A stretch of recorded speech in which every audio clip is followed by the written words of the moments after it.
Hey there, and welcome back to another lecture. So congratulations, you're at the point where you are getting ready to submit an offer. You are getting ready to draft a purchase agreement for your property.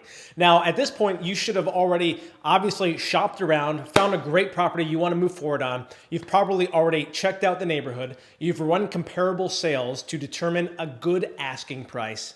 And now you're getting ready to draft up the offer and determine the terms and everything else for getting this offer submitted. So let's talk about some of the main things that you're going to be putting on this offer before you move forward. And you want to make sure that you're very clear on these things. The first is going to be, first of all, your purchase price, okay? So this is the most common. Obviously, you're going to want to determine what price you are willing to pay for this property. And again, you should have already made sure that this aligns with comparable sales data in the area and it's at a price that you're comfortable and confident with, but that also is going to align, hopefully, with what a seller is going to want to accept. Now, the next thing is going to be earnest money deposit. So your earnest money deposit, watch the lecture on that specifically if you have any questions about this, but plain and simple, an earnest money deposit is a good faith deposit, putting money where your mouth is. It's saying to the seller that I have already looked at your property, I want to move forward, I'm buying your property, and to show you I'm serious, I'm going to put X amount of money towards this purchase should you accept my offer. So how that's going to work. Typically speaking, depending on which market you're in, your earnest money deposit, a good earnest money deposit, could range anywhere from 1% to 2%, sometimes to even 5% or more if it's a cash sale of the offer price. So for example, if you're buying a property for $500,000, $5,000 to $10,000 is a pretty fair earnest money deposit on the offer. If you want to make it extra strong, consider possibly putting more towards this. The way the earnest money deposit comes into play when it comes to your actual escrow process is plain and simple. The only time that's going to really come into play, other than when you deposit it, usually depending on which state you're in, within 72 hours or 3 business days of acceptance, that money is just going to be sitting in a third party's account. So that's going to be with the attorney handling the transaction, with escrow or title, depending on where you are. And that's going to be untouched. The seller's not receiving that money. You're not losing that money. You have to sign off on anything before that money goes anywhere. But plain and simple, if you were to exceed your contingency periods and remove your contingencies, and you've removed all of your contingencies, and now you're canceling the sale. So you're outside of your contingencies. You're canceling the sale after you've already removed your contingencies. At that point in time, unless there was some lawful loophole, based on the seller having not disclosed something already and then they had to redisclose, and that gives you a new contingency period, you are most likely going to be subject to possible forfeiture of that earnest money deposit. Now, that said, once you are going along in your transaction, you should have a very clear, concise timeline of when transaction deadlines are. For example, if you have a 17-day investigation contingency period, that means that you have 17 days to perform all of your due diligence to investigate everything about that property, including reviewing disclosures, having home inspections, roof inspections, plumbing inspections, foundation inspections, and doing everything you need to satisfy yourself on the condition of the property, the location of the property, the amenities of the property, the neighborhood, everything. So you take a test drive to and from work early in the morning to test the commute. You come and drive around late at night to check out the neighborhood. You go on bestschools.org to check out the school district. You go and you verify that economic growth in the area is booming. Whatever it is that you want to do. All of this time is for you to do that. Now, if you decide that after doing all that, you want to move forward and then you sign off on that contingency, you remove it, and then you cancel it, you cancel the agreement, that's going to be something that's going to trigger a potential cause for you actually putting that earnest money deposit in jeopardy, okay? So you want to make sure that you are on top of your deadlines, and as long as you are sticking to the purchase contract, you should be on top of everything. You are maintaining control, and there's not going to be anything that's going to jeopardize your earnest money deposit so long as you are on top of everything. And of course, as we've talked about in numerous other lectures, if you are working with a strong buyer's agent, they should be on top of this for you and should be making sure that you are hitting all of your deadlines on track. That said, an earnest money deposit is something that does not cost you more money.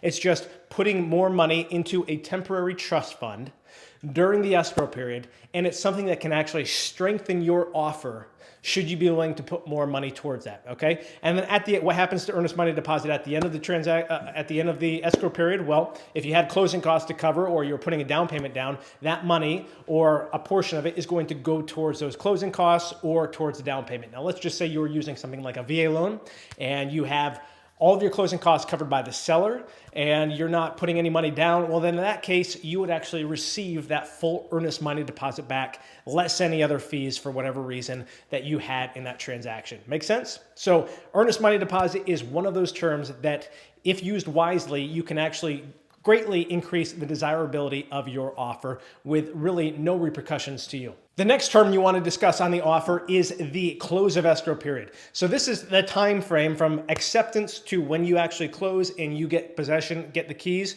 or when the property simply comes in your name. And there could be a lot of different variations to this. So for example, if you want to take possession of the property 30 days after that, you could just have a straight regular 30-day close from acceptance.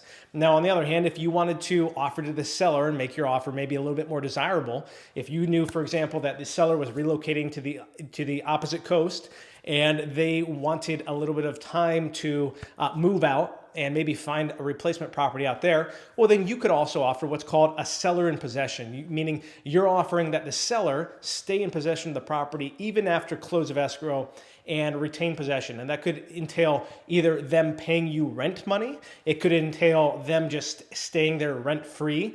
It's completely negotiable, okay? But this is another term that you want to be clear about in what's going to be best for you and for the seller. And it's a really strategic point because if you have a lease, for example, if you're leasing a property and you still have maybe another 2 months on your lease, if you don't have any rush to get into the new property, it might be beneficial for you in making your offer more desirable to the seller to actually extend that offer to them that, hey, I'm willing to allow you to stay in the property or allow you to rent from me and stay in the property for, X amount of days or X amount of weeks after the close of escrow.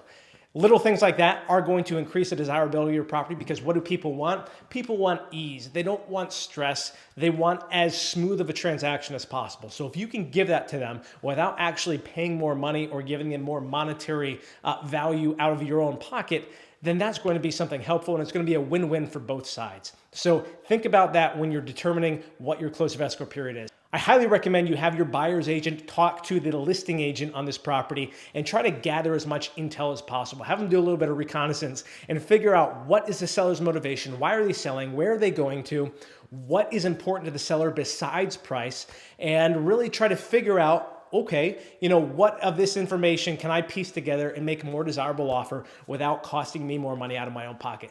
Little things like this are going to save you a lot of time, and they're also going to save you money and get your offer in the right position to be accepted. And that's how you want to do it because you want to win as much as possible in this game. You can always submit offers with highest price tags, but if you're not hitting the points that are most important to the seller besides price, you're not always going to have the best positioning on the offer. So little things to keep in mind. Keep that in mind when you're writing up your next offer. The next point is contingencies. So in most states, you have a basic contingency period that's kind of built into the purchase contract. So for example, in California, by default, if you don't change anything on the purchase contract, you're using the California Association of Realtors form, you have a 17-day investigation contingency period. That means you have 17 days to perform all your due diligence on the property. You also have a separate 17-day contingency period for appraisal. So if you're submitting an offer and you're getting financing, you're of course going to want to make sure you have an appraisal contingency built into that. That means that if the property doesn't appraise and everything else is good to go, maybe you got the loan approval back and you even satisfied yourself on the due diligence, but the property didn't appraise, you still have that loophole to back out. Okay. Same thing with a loan approval, the loan contingency. In California, that's 21 days by default. Now, the thing about all these contingencies is they are all negotiable. So if you want to make your offer more desirable, once again, without removing any more money out of your own pocket, then looking at these contingencies and evaluating what could I do in less time or what could I put a higher priority on achieving a little bit quicker, such as investigations. Like, do you really need 17 days to drive around the neighborhood late at night, to review all the seller disclosures, to perform a home inspection, and to kind of mull over the property and sleep on it for a few nights before you decide 100% that you want to move forward on it. Because if you don't, then shortening that contingency period up will typically enhance the value and the desirability of that property to the seller. Now, that's not always the case. Sometimes some sellers are just focused on price, okay? But think about it this way. If a seller knows that you have a 17-day contingency period on investigations, that is such a huge term anything could fall under that. You could just wake up on the 16th day and say, you know what, I just don't want to move forward on this sale. And they know you could just cancel and walk away with no repercussions, okay? So what benefit is it to the seller to know that instead of having to wait 17 potentially agonizing days to find out if you're going to move forward on the property or not, if maybe, for example, you only put 10 days on that investigation period? Well, that's an extra 7 days that the seller does not have to have these sleepless nights wondering whether or not you're going to be backing out on that property or not. So things like this are going to contribute to the peace of mind, and again, contributing to the idea that it's going to be as smooth of a transaction as possible, as simplistic and easy and stress-free for the seller as possible. And that's, of course, what everybody wants in a transaction. So if you can give that without offering more money, little things like this are really going to help you in winning the seller over to your side, creating a win-win transaction, and of course, making sure that you are getting the offer accepted on the property that you want. So some other things you're going to be outlining on the purchase agreement as well are concessions. So concessions could be anything from requesting that the playground in the backyard is going to be part of the sale and stay, or it could be that you're asking the seller to contribute $10,000 towards your closing costs. I'm not recommending you do or don't do that, but consider this when we're talking about, for example, credits that we're asking for from the seller. If you have a $500,000 offer and you are asking for $10,000 in closing costs, then that essentially on paper is worth $490,000. And if you have another buyer that's offering $495,000 and they're not asking for any closing costs, then plain and simple, your offer is in second place as far as price goes side by side. Does that make sense? So another thing that you could ask for on the concessions could be, are you going to ask the seller to pay for a home warranty? In many states like California, that's pretty traditional. A typical home warranty you can usually get for around $500 or $600. It's a good thing to have for a buyer, but also understand that the more of these little things you're asking for, if another buyer is not asking for them and everything else is similar, they could be little things that are going to push or pull a seller depending on what's important to them. Another thing that you're going to want to put in your purchase contract that's important in some states, depending on where you're at, is a termite inspection report and clearance. So for example, in California, if you're buying a property, let's say with a VA loan, it's actually required that you get a Section 1 termite clearance on that property before you close. So if you're submitting a VA loan offer, chances are you're probably going to request that from the seller in the offer. On the other hand, if you're using FHA or conventional, it's not necessarily required that you request that, but this is where you would want to submit that if you were going to. Now in California, they recently changed the purchase contract so that it's not recommended that you request a clearance right off the bat, and that you actually end up requesting the termite clearance down the road in the request for repairs.